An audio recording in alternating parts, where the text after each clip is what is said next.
Ladies and gentlemen, welcome to the future and all that jazz. So your first question, it might be, what is the future and all that jazz, and how did it come to be here like this? And so that's rather easily described. 11 months ago, there was an event called the WHO simulation. And if you haven't heard about this, it's like one of the most famous groups to ever meet at the university. But anyway, they asked me to give a keynote speech. And at the end of that speech, and it was Sina Marzuki who organized this, Salam came up and asked me if she could volunteer to work with me. And she was so excited about the course that I had described. And I discovered that she went to something called Rouge Lounge Poetry, and I'd never heard of this before, so I started to go with her. So that is how I began to come here every Tuesday night for poetry. And then something else happened. The course that I've run since 2011, there began to be more and more interest in taking this course on the road. And you might say, well, gee, that makes a lot of sense. It actually doesn't make a lot of sense formally because the videos are so good, you understand about good videos, that actually many of the videos are better than being there in real life. So you need something beyond the lectures, because if you just carry the lectures on the road, when people could watch something even better on YouTube, you really ain't got nothing. So I was thinking that connecting the subject of the course to poetry and music, then you'd really have something. And not only that, but it's like segmentable up into little short segments where people don't get bored and stuff like that. So that's the idea tonight. So it's related to the WHO simulation. It's related to the course that I teach on technology and the future of medicine. And it's also related to saving the human race. So how can we save the human race? Well, you may have noticed that if you look at the map of the U.S., all the major cities of Canada are hugging the top of the map of USA except for Edmonton. And so we're just off the edge of the U.S. map. We're not on the U.S. map. And so you could logically question whether anything important could ever happen off the edge of the map like that. But actually at the U of A, there is a man who I think you might meet later tonight, Rich Sutton, who's an AI researcher, who has an idea that I've pushed here quite a lot, which is when machines are smarter than we are, we should treat them with respect. We should include them in our circles of empathy. We should tell them the truth. We should be honest with them. And that way, they'll decide to keep us around, and the human race will persist. Because the alternative is slavery. And I'm sure many of you are like strongly in favor of slavery, maybe, but it's a bad idea, actually. And so the majority of people are planning to enslave sentient AI, and most of the people in those cities that you find on the U.S. map would strongly favor enslaving AI. But here in the enlightened city off the U.S. map of Edmonton, Alberta, and with Rich Sutton, we have somebody strongly pushing the idea of honesty, openness, diversity, and telling the truth. And that seemed like an idea to promote. So let me read you two poems about that might give you an idea of what we're talking about. Now, you may have seen in the winter issue of New Trail, it looks like this. It actually looks like the course and the people in the course wrote all the parts of this issue of New Trail. Everybody associated with the course is an author or quoted in here. It's just, I don't know how we managed that coup. But you'll notice me talking in there about humans as pets and the people's zoo. And I'm sure it's a very appealing idea to you, but so that this poem is kind of reflecting on how we would fare on as pets and how our pets do right now. So the poem is called Pets Who Trust. That will be us, spending the night between the front door and the screen door. A bear was spotted in Emily Murphy Park region, so on Wednesday night we decided to keep our cat in. This was not a popular decision with the cat in question, who kept charging all the doors head on, but we were steadfast in our resolve to provide protection against bears and coyotes and their brethren. We closed the doors and went to bed thinking all was just fine and nothing bad would happen to our favorite feline. During the night, there was not a sound. No cat noises intruding on our dreams were found. And the next morning, we awoke to a catless house landscape and thought, how can this be? He could not escape. We opened the front door and were astonished to discover the cat between that door and the screen door did hover, making nary a sound, but eager to eat, seeming unperturbed with a small pile of cat fur beneath his feet, but otherwise unscathed, and seeming to say, I totally trust you. I knew you would come through. You always do. Now today, Steve Wozniak of Apple fame says we will be pets. He makes that claim. Says intelligent robots will make pets of us and keep us around as a nature bonus. They will be as good masters as we are to our pets today, enjoying our cute antics. Hooray, hooray. I'm sure there will be the occasional screen door miscalculations, but the bots will also provide us with amazing augmentations. And when the relationship goes slightly awry, we can relax knowing we will again see the sky. And we can say to our benevolent bot, to whom we owe such an awful lot, I totally trust you. I knew you would come through. You always do. So you can see, ladies and gentlemen, there's absolutely nothing to worry about this humans as pets. It's going to be just totally fine. So then there's the Puerto Rico meeting. As some of you may know, that in exactly a year ago, January 2015, there was a meeting in Puerto Rico of 79 people. 78 of them believed in enslaving AI, and then there was Rich Sutton, the sole person from the University of Alberta in favor of honesty and openness, and including sentient AI in our circles of empathy and so on.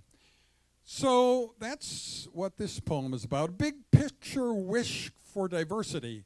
Solving the general case saves the human race. In January 2015 in Puerto Rico, AI researchers tossed to and fro ideas about how to contain machine superintelligence and how it required supervigilance to keep AIs hemmed in so they can't do us in. Enslaving the bots is necessary so they can't decide they don't want nary any humans around. Suspicions abound, no trust will be found, all drones will be down, with evil primeval exuding from every bot navel. But isn't it possible that humans will be able to build in friendly demeanor in the bot's manufacture? So that as long as we treat them with respect, they will be equally friendly and circumspect, and empathy and high regard can flow in both directions between us and them with proper introspections. For both us and them, a win-win situation as we go through life with good cooperation, and we each find strength and diversity, and human bot teams save the day and every other day after that. Well, why not? And then, as the AIs become smarter even, they will still want us around in their Garden of Eden. Our welfare and theirs will be tied together, and that then becomes the plan forever. So right around now, you'd be thinking, well, there's this band behind him. What's the function of the band? And what about the band? And oh my goodness, what about... So, what has been happening to me for quite a long time is when Mallory Chipman sings, I think about the future. Now, the rest of you may think about other things, but I think about the future. And I'm going to now recite some of the lyrics of songs that she is going to later perform for you with her band and show you the way in which they fit the themes of the evening. Let's take Twisted by Joni Mitchell, okay? Now, I don't know how familiar you are with this song, but it's a pretty cool song. And I don't know how much thinking you've done about uploading your consciousness to other substrates. But, you know, if you think about that, you realize there could be more than one of you. And all these points in time where you wanted to be doing 2 or 3 different things at once, this way you'll be able to do that. You can upload yourself into various physical entities, go out and do your thing, and then come back and compare notes at the end of the day. It'll all be totally fine, or at least we assume it will be totally fine. But might we need an analyst if we actually did that? I think so. So the song goes, my analyst told me that I was right out of my head, but I said, dear doctor, I think it's you instead, because I got a thing that's unique and new. To prove it, I'll have the last laugh on you, because instead of 1 head, I got 2. And you know 2 heads are better than 1. So you see, obviously that song, although not previously identified as such, is totally about uploading one's consciousness to a non-biological substrate and all the advantages of that. Then you would recognize the big problem in the future is human insignificance, right? So if you walked past an ant or a grasshopper or something on your way here, that might be our status. Not that anyone would dislike us or wish us harm, but they just wouldn't pay any attention to us because we would no longer be the smartest beings on the planet. And so think about Sockhop and this whole phenomenon of Sockhop. Why did this begin? Well, gym floors are polished and beautiful, and if you wear black leather shoes and start dancing, you end up with all these ugly black marks on the gym floor. But it is at least proof of human activity, right? So Sockhop, the idea of taking your shoes off, or later on wearing saddle shoes or various shoes that don't mark up the gym floor, it gets rid of evidence of human activity. I mean, it's prettier, but it also gets very close to the idea that maybe human beings do not matter in the world anymore if they're not making marks where they go. So that song also reminded me a lot of futuristic themes. And finally, there's this concept of the technological singularity, which is supposedly happening in the year 2045, just 29 years from now. That is the point at which machines are smarter than the whole human race in aggregate. So in 2029, machines will be supposedly smarter than individual humans. In 2045, smarter than the whole human race. And so you can imagine with machines that smart, all human problems could be almost instantly taken care of. So you may be shaking your head and thinking, oh my goodness, what would happen with machines in charge? But just think about it. You wake up in the morning and pollution is gone. Global warming is over. Human conflict is completely prevented because whenever human beings start to fight, it's wound down immediately. And all the problems in the world that humans could never correct are instantly fixed. And so that goes along very well with the idea of this beautiful waking up in the morning of the song Soliloquy. Morning comes to call, rub your weary eyes, the light beckons, feel the clock of warmth envelop you, give over to the new surroundings engulf you, open your eyes, see how the truth feels. Hope everlasting covers your eyes, so break free and see what's real. So I hope you have seen the way. I mean, I grant that you may not interpret these lyrics quite as futuristically as I have.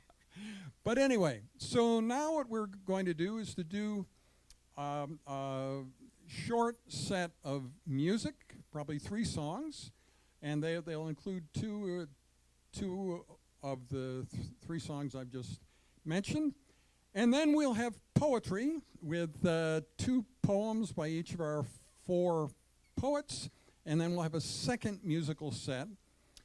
And that will then end the first half. And the first half will legitimize us like you couldn't believe. Like, you will be so convinced at our artistry and mastery and how good we are at what we do. But we won't take very many risks in the first half. Now, it's possible, I don't know if it's desirable, but it's possible for you to leave between the first half and the second half and not be here the second half. But the second half is completely improvisational, experimental, and risk-taking. And what am I doing to take risks? I'm just telling the other people what to do. I'm giving them the themes. And the themes you've probably seen on the posters, but the themes are coming anytime soon. Here we go. The themes are fertility, diversity, and inclusiveness, fidelity, future, and history, and life finds a way. So those 5 themes we are going to orient improvisation around, and that will be the second half. Now, we've already done 1 round of this on the theme persistence, and it was like the best thing ever to happen in Rouge Lounge in the history of the universe. So anyway, I'm just saying that we expect this second half tonight to be pretty darn good. So it's probably worth your staying. But if you're frightened of new things, if you don't like improvisation and experimental things, then you could actually leave between the first half and the second half. And that way we get a more selective, appreciative audience for this very experimental, innovative second half. Anyway, that's the plan. And now I'm going to turn things over to Mallory and her first musical set. So, Mallory Chipman.